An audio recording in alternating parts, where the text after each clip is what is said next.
Amálgama dentário, parte 2. O amálgama dentário ele é vendido nas possibilidades de granel, onde nós temos a liga para amálgama no formato de um pó, que pode ser posteriormente misturado com líquido, o mercúrio, isso manipulado pelo cirurgião dentista. É pesado, o material é acondicionado em dispensadores que farão a mistura. E a forma de cápsulas, onde o produto já é pré-dosado, é pesado pelo fabricante. Essas cápsulas, então, elas têm um botão colorido que o cirurgião dentista irá apertar no momento de uso. Essa cápsula será colocada num aparelho que irá promover a agitação e a mistura, né? Porque quando se aperta esse botão, há o rompimento de uma membrana que separa a quantidade ideal de liga e de mercúrio que são previamente dosadas pelo fabricante. A manipulação manual do amálgama ela é feita pelo cirurgião dentista e é um procedimento em desuso nos dias de hoje.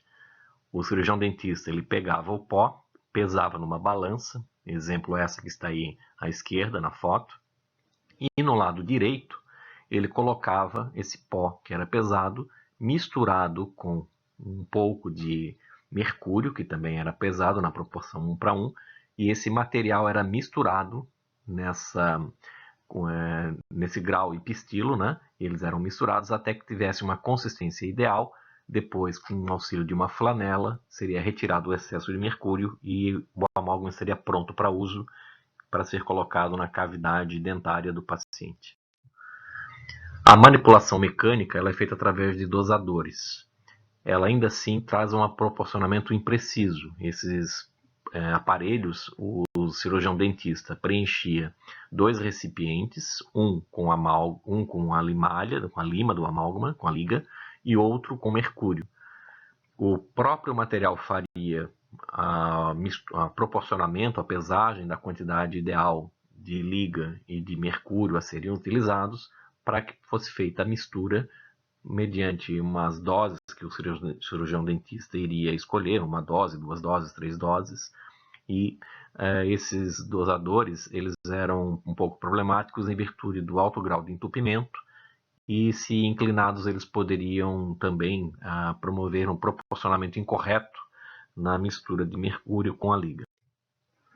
A manipulação mecânica, que é a mais recente, mais atual, e a mais ecologicamente correta, porque ela inibe os resíduos, né, de mercúrio ao ambiente, elas apresentam uma proporção mais confiável, pois eles são pré-dosados e pesados pelo fabricante e traz mais segurança então na manipulação.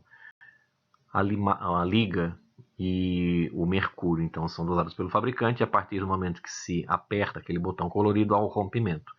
Essa cápsula é colocada sempre dentro de um aparelho que fará a agitação e a trituração então do amálgama mediante a mistura do mercúrio com a liga.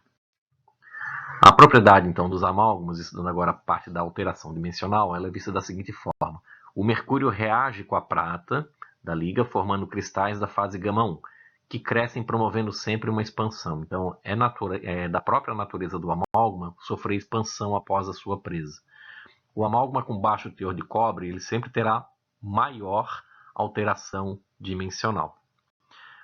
A expansão ela promove, entre os seus problemas, a sensibilidade pós-operatória, porque ela promove uma certa pressão sobre o dente. Quando o amálgama é colocado dentro de uma cavidade ela foi fechada com amálgama, se existe uma expansão desse amálgama após o seu endurecimento, ele vai promover algumas vezes a sensibilidade pós-operatória. E a expansão tardia ela ocorre também quando o zinco, que é um dos componentes da liga, ele é contaminado pela umidade. E essa expansão tardia ela pode levar também à fratura da cúspide, como a gente pode estar visualizando nessa imagem no lado direito do slide, onde nós vemos a deflexão da cúspide em virtude de uma expansão tardia promovida numa restauração de amálgama. Falando agora da resistência à compressão, nós precisamos entender que a fase gama 2 é o grande vilão. A porosidade existente numa restauração de amálgama ela é advinda da formação de mais fase gama 2, e a fase gama 2 ela diminui a resistência.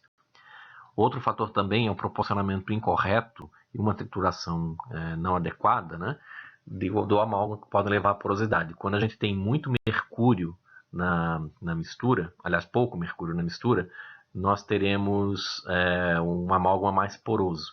Ou se nós temos uma formação mais fase gama-2, principalmente nas ligas com baixo teor de cobre, nós também teremos a fase gama-2 mais intensa e isso traz menos resistência à compressão.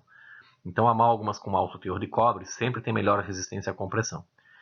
Por outro lado, a resistência à tração ela é similar em todos os tipos de amálgama. Não se encontrou ainda nos estudos científicos muitas diferenças entre os amálgamas com relação à resistência à tração.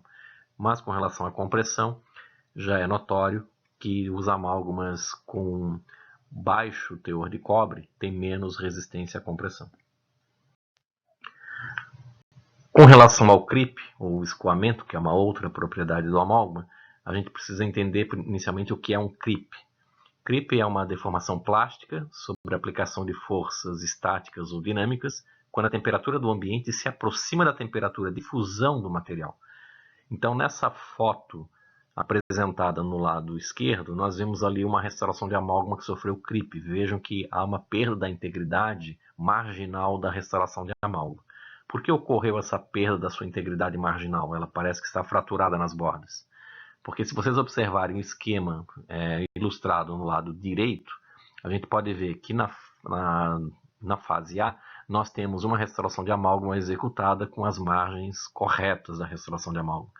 A partir do momento que ocorre o creep, ou escoamento, a gente verifica que a restauração de amálgama sofreu, talvez até mesmo por forças oclusais e por essa deformação plástica em virtude das temperaturas do meio bucal, a gente observa que existe um afundamento na região central da restauração de amálgama pelas forças oclusais e uma expansão das suas margens das restaurações de amálgama. Essas margens acabam fraturando e a gente ocorre, então, a visualização do que ocorre na fase C. A gente tem as restaurações de amálgama com fraturas marginais. Isso até pode aumentar a suscetibilidade da restauração de amálgama em ter como resultado infiltração marginal ou até mesmo corrosão. Então, o escoamento, quando ele ocorre e não tem o suporte dentário para as restaurações de amálgama, ela traz um aumento da baixa resistência à tração, aumenta a corrosão e, consequentemente, pode trazer a fratura dentária.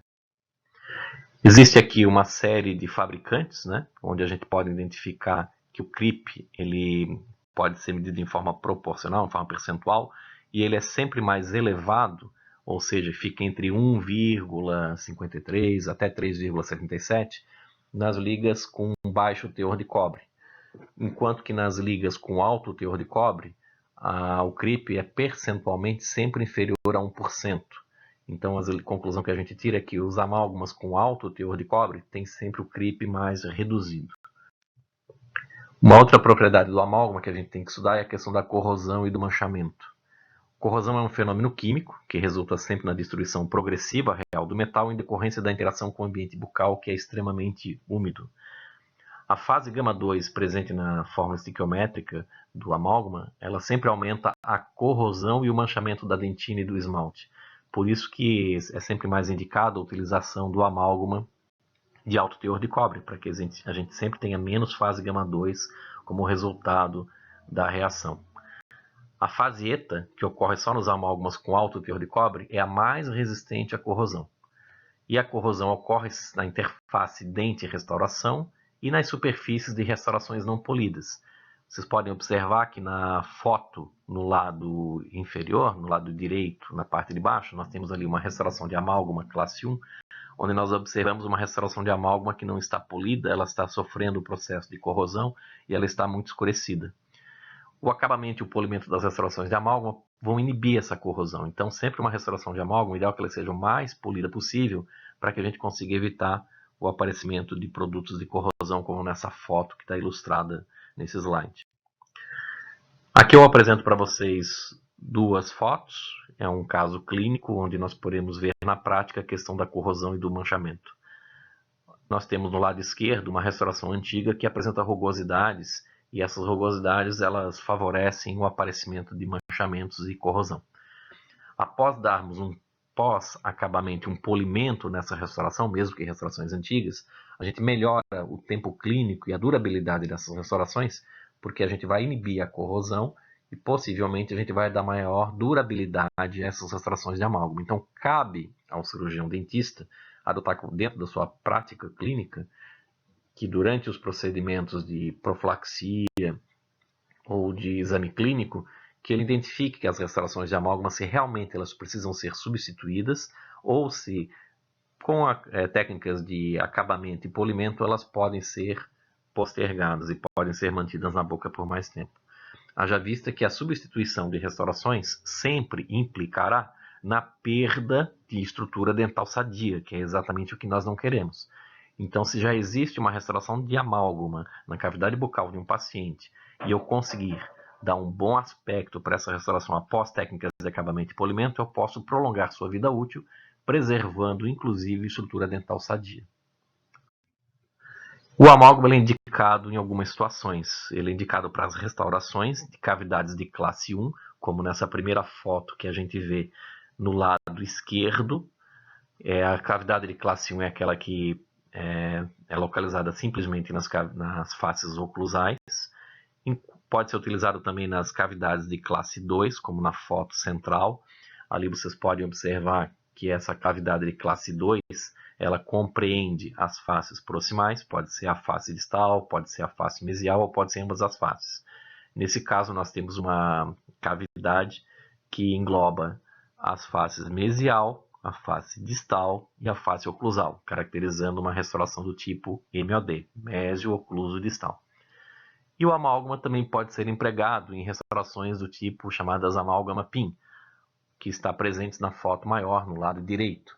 A restauração de amálgama PIN ela é uma restauração ampla de amálgama e para que ela consiga ficar estável no dente, há necessidade de colocar retenções. Então, na dentina do dente remanescente, se fazem perfurações com a broca para fazer exatamente o papel de pinos retentivos de amálgama que irão sustentar a restauração de amálgama no dente. Essa é uma possibilidade de uso nas situações em que o paciente não deseja ou não pode fazer por razões econômicas uma prótese convencional, seja do tipo inlay ou onlay.